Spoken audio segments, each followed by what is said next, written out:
All right, cryotherapy, Dante. What are we talking about here? Yeah, man. This one is just about everywhere at this point. Everybody has very a friend popular. or somebody who started taking cold showers or Yep. jumping in the river, jumping in the pool, jumping in a garbage Allegheny. can. You know, I get in the full of Allegheny water. every time I Jumping come. in the river. I don't, I don't drive across the bridges. I swim. There's a meme that's out there. It's the Yeah. guy with the crying face, and Yep. it just says, "Please, bro, please jump in the cold plunge, please. It'll only hurt for 7 minutes, bro. Please." Yes. And that's how I feel sometimes when I talk to a proponent of cold therapy. And so anybody who feels that strongly about anything, misery loves company is what that is. clearly, yeah, man. So why would you do it? Why in the world would you get in a cold shower? We have water heaters for a reason. Why am I going to take a cold shower? yeah, for like 1,000 years, we worked towards proper plumbing and heated water, and then year 2000 comes around, and it's you flip the script. But so basically, all that cryotherapy is referring to are low cold temperatures that are either used locally, like an ice pack, or generally, so like a whole body sort of immersion. Okay, so either like a tank. Technically, an ice pack is cryotherapy. I guess so. Okay, yeah, okay. we can consider that. But that's not what we're talking about specifically. Right. And there's going to be some tie-ins, obviously. But just at the jump here, this is not a deep dive into specific studies that showed that this biomarker was elevated and this biomarker was decreased and these led to that. There's not a whole lot of that here. So I think over time, because maybe a lot of people may not like what I have to say about this, might have questions or they have a study to share, and I'm happy to see that, but I don't have as optimistic or as an excited view on any of this that many people do. Oh, it's good. just another one of those things. Maybe I get to take hot showers. Keep talking. So if we look again at the specific forms, whole body cryotherapy typically is a chamber that's cold to negative 200 to 240 degrees Fahrenheit. Why are you laughing so hard? Because those ones, like, people don't have those in their house unless they're, like a, what are those? Like the longevity biohackers? Yes. I had Like, no they clue have- it went that cold. Oh Those my ones God. do. It doesn't even like make any sense. You don't stay in the. It's not. You don't get in that for 10 minutes. You got to live in there. Yeah, that's it. That's it. No, with those like sorts 1 to of 3 things, minutes. Yeah, Yeah. you're in there for a short Ooh. period of time. Mm-hmm. Okay. So that's one example. And then specifically cold water immersion, that would be like the plunge that you have out back and Right. the ones that you see on Instagram all the time, just Yeah. a cold bath. And people typically with those are working towards 10 to 15 minutes. Okay. And then some other forms, especially in the, in the scientific research, you have winter swimming, you have ice swimming, you have the ice bathing, you have cold showers, you have all these different forms. You have seawater, you have regular water. So the point is, people are trying to make themselves very cold.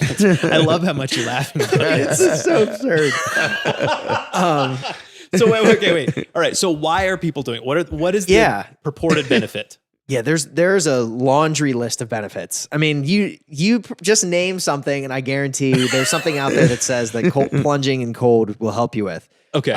So what we can do is we can just hit a couple of these big ones. Go for it, and then we'll basically say why not to get too excited. Okay. So weight loss is one that is a purported benefit. It aids in weight loss via thermogenesis of like literally increasing your metabolic rate, which there is some merit to that. Right. Another huge one is that it has protective effects against diabetes and helps with blood sugar management.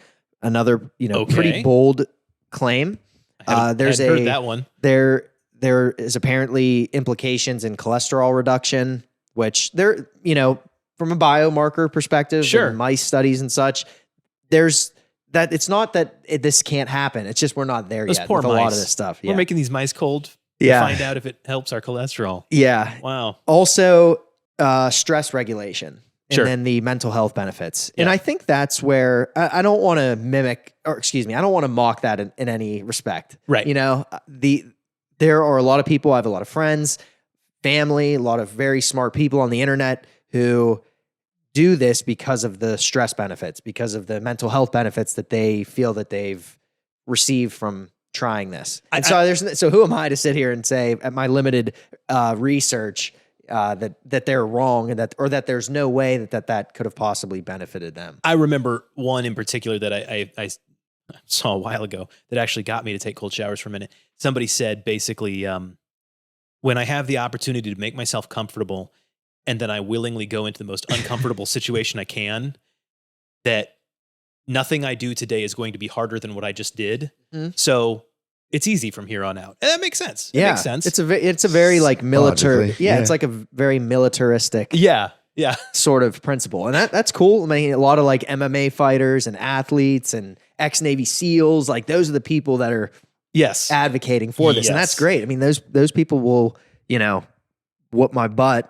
And we should probably listen to some of what they have to say. You know what I mean? It's like from a mental toughness perperspective. Sure, no but we don't need grandma to be taking cold showers because it's going to reduce her cholesterol if it's not actually, if it's going to have some major effect, let's talk about it. But you're saying that's probably not the case? Right. And even for grandma, just for example, there's always the side of things. Well, man, these cold showers, not only maybe are they a little overhyped, but man, they're going to start hurting people and people are going to get hypothermia and all this stuff. Yeah. I don't think that's typically what's happening out there. Like your friend like just stayed in the cold plunge too long and like froze. Like I'm not so that maybe that happens. Died. Yeah. I mean, maybe that's happening, which is terrible. That like, man, what a terrible way to like injure yourself. That's true. That'd be a horrible way. But then again, I do CrossFit, so there's all types of people doing CrossFit being made fun of because of their pull-up style and stuff that they could hurt themselves doing. So I can't throw stones. Lots of athletes, lots of CrossFitters, lots of folks use ice baths. I know professional athletes use ice baths for recovery. Mm-hmm. Is there legitimacy to that? I think that's one instance that you could make the argument for that it could be useful. But at the same time, a lot of us aren't, high level athletes. Right. Like we don't have a morning session of cardio and then we got to, sharpen up for our, 6 p.m. session of weightlifting. Right. For those people, or even for the very specific window of time that I did doubles of CrossFit training. Like maybe if I had time and like didn't work, I could throw in an ice bath in between those to help me for my second session or something like that. There is definitely, exercise science research looking at some of those benefits that, you might make you feel a little better going into your, your second session.